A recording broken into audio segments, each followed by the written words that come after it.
Alright guys, and welcome back, and this time we're taking a look at part 1, the Roman Republic.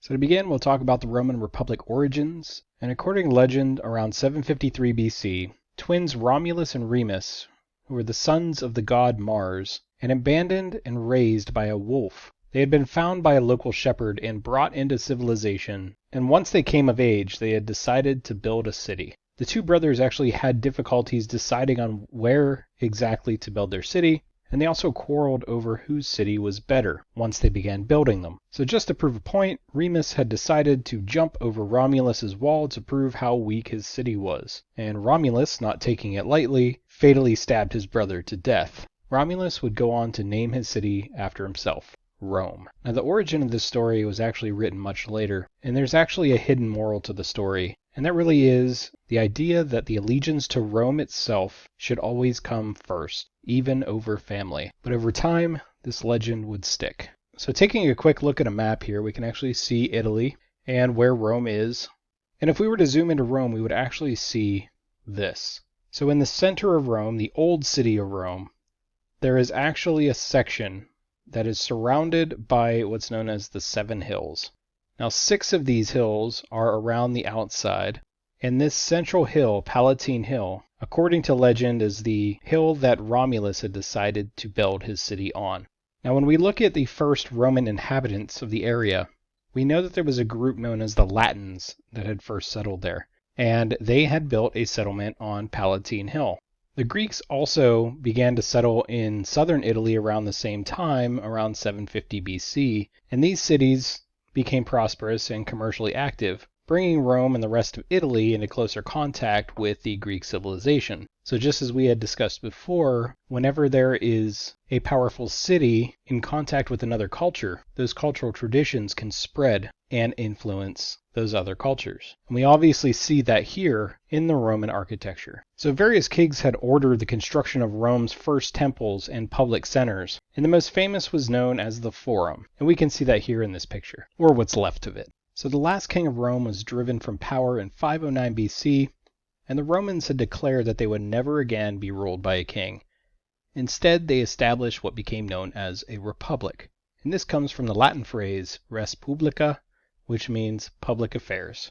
And this is a form of government in which power rests with the citizens who have the right to vote for their leader. And I would hope this sounds familiar. Now in this early form of Roman Republic, there were actually 2 main groups in Roman society. We had the patricians, which were the wealthy landowners who held the most power, and the plebeians. These were the common farmers, artisans, and merchants who made up the majority of the population. Now if we take a closer look at the government of the Roman Republic, we see that there are actually 3 main positions. The first are the consuls. These were 2 elected officials that commanded the army and directed the government. They only held a 1-year term and could not be re-elected for 10 more years. Then we have the Senate. The Senate is a legislative and administrative branch of about 300 patricians. Eventually later plebeians would also be allowed in this system.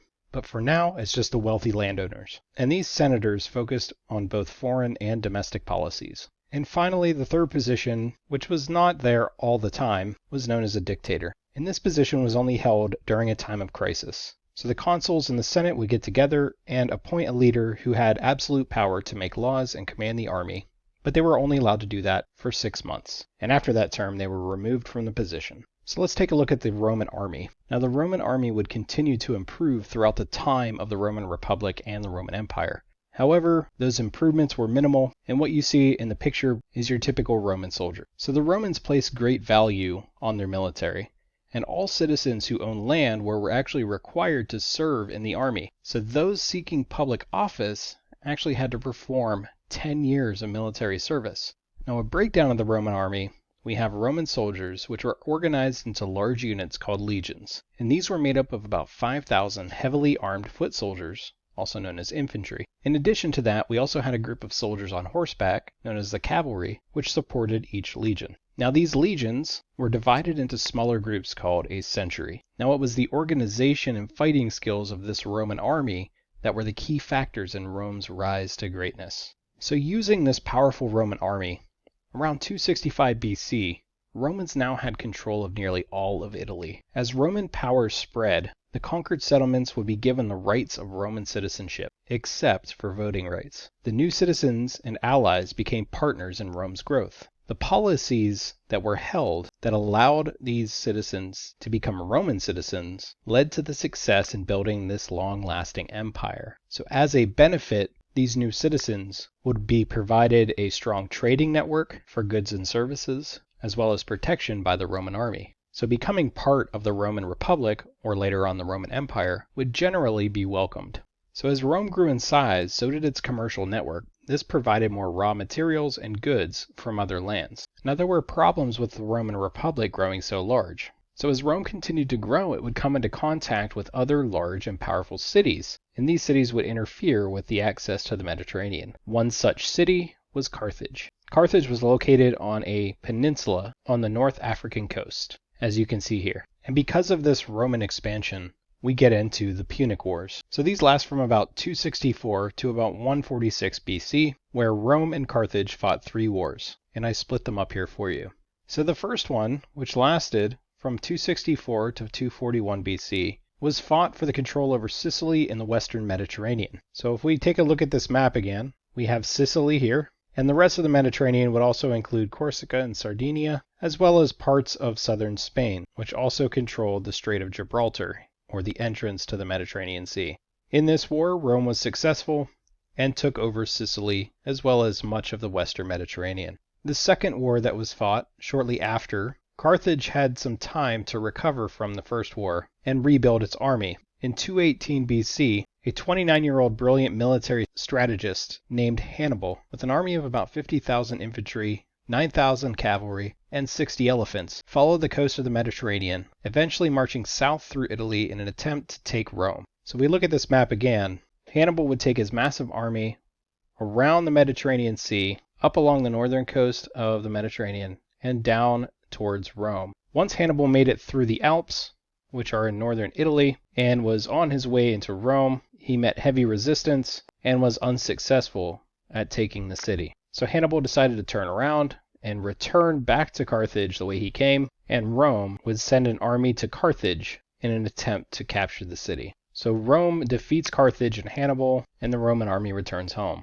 In our third part, about 50 years later, in 149 BC, Rome decides to not chance that Carthage would rebuild its empire and attack. So it decides to lay siege to Carthage. The city was set afire, and its 50,000 inhabitants were sold into slavery. Carthage became a Roman province. So as we see now, following the Punic Wars, Rome has expanded greatly and now has full control over the entire peninsula of Italy, expanding over into Greece, most of the western Mediterranean, including southern Spain and the Strait of Gibraltar, as well as where Carthage once stood. Now all great things must come to an end, and the Roman Republic collapses. So as Rome grew, the gap between the rich and the poor grew wider. Small farmers actually found it difficult to compete with the wealthy large estates that were run by the labor of enslaved people. And in return, many of these farmers, who were once former soldiers, many of them were forced to sell their land, becoming homeless and jobless. Obviously, the population was getting fed up with this situation, and 2 brothers stepped forward, Tiberius and Gaius Gracchus. They attempted to help Rome's poor. They became elected representatives for the people,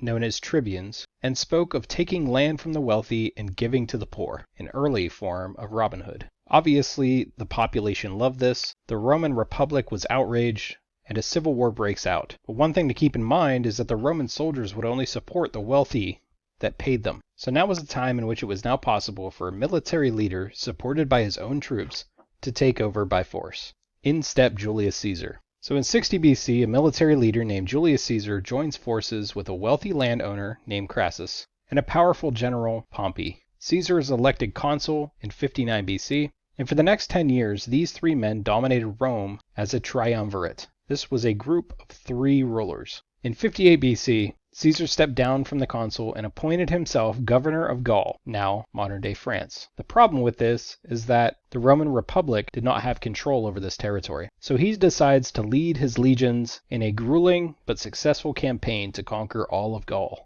He won his men's loyalty and devotion, and his success made him very popular in Rome. Upon Julius Caesar's return from Gaul, Pompey ordered Caesar to disband his army. but Caesar refused and marched his army straight into Rome in 49 BC. Pompey fled. Caesar then defeated Pompey's armies, chasing him all over Europe, through Greece, into Asia, over to Spain, and eventually into Egypt. And in 46 BC, Caesar returned to Rome. Now with the support of the army and the people, they declared him dictator. And only 2 years later, in 44 BC, he was named dictator for life. Obviously, with this situation, many nobles and senators expressed concern over his growing power, success, and popularity. So a number of important senators led by Marcus Brutus and Gaius Cassius plotted his assassination. On March 15th, 44 BC, also known as the Ides of March, they stabbed him to death in the Senate chamber. And it is here we will end part 1 in the unit of ancient Rome.